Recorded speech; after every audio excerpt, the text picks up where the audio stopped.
For many years, I stood loyally beside my wife, Alina, offering her unwavering support as she chased her ambitions. Through every challenge, I chose to ease back on my own career to help bring her vision to life.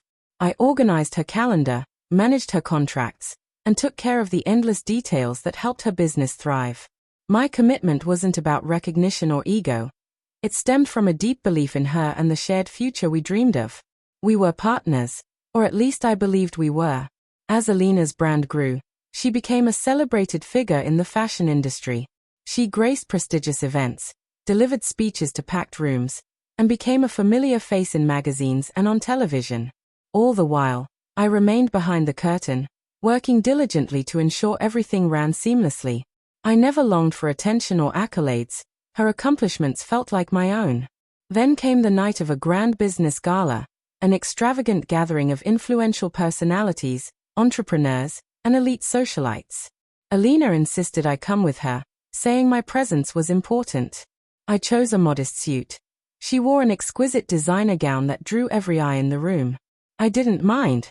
I felt immense pride seeing her so admired. At the event, she floated gracefully from one conversation to the next, captivating everyone she met. I stayed close, quietly holding her purse, discreetly whispering reminders about key people she needed to greet. Then, a moment shattered everything I thought we shared. An influential investor approached and asked her, "And who's this gentleman with you?" Without hesitation, Alina let out a light laugh and said, "Oh, he's just my assistant." The words hit me like a blow. My breath caught.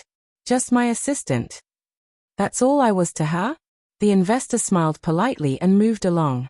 I stood there, frozen, hurt slicing through me like glass. Alina didn't even glance back, continuing her conversations as though nothing had happened. I barely spoke the rest of the evening, silently watching her bask in admiration while something in me quietly unraveled. What I thought was a partnership no longer felt mutual. The respect and connection I believed we shared started to feel one-sided. She hadn't introduced me as her husband, her collaborator, or even a close confidant, just a background figure, easily dismissed. Later in the evening, when it was time for her to receive an award, she called me to the stage to hand it to her. I walked up slowly, still reeling from what I'd heard. The room applauded. I placed the trophy in her hands, the weight of the moment pressing on me.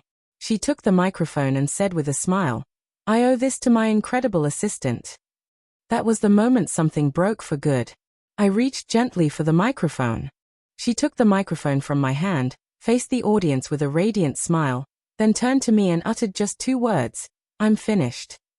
The room fell into an eerie silence.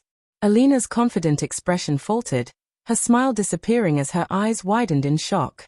The air grew heavy, the crowd hushed. I placed the microphone back on its stand and walked off the stage without a backward glance. Back at home, I quietly packed my belongings.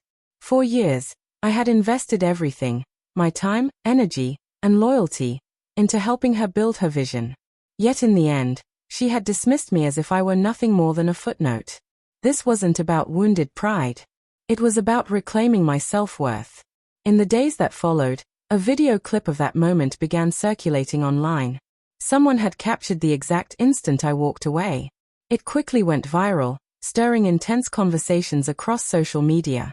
Some sided with Alina, but the overwhelming majority stood by me, insisting I deserved far more respect. Their messages gave me clarity. For the first time in a long while, I saw my own value. Alina reached out in every way she could. Calls, texts, even showing up at my parents' house. She claimed it had been a careless joke, that she hadn't meant to hurt me. But her excuses rang hollow. Deep inside, I knew those words hadn't been a slip. They revealed exactly how she saw me. With time, I started anew. I launched a small consulting business, offering the same skills I had once used to support her dreams, but now on my own terms. Slowly, I built something real, something that belonged entirely to me. The resentment began to dissolve, replaced by a sense of peace. Looking back, those 2 simple words had set me free. What once stung now marked the start of my liberation.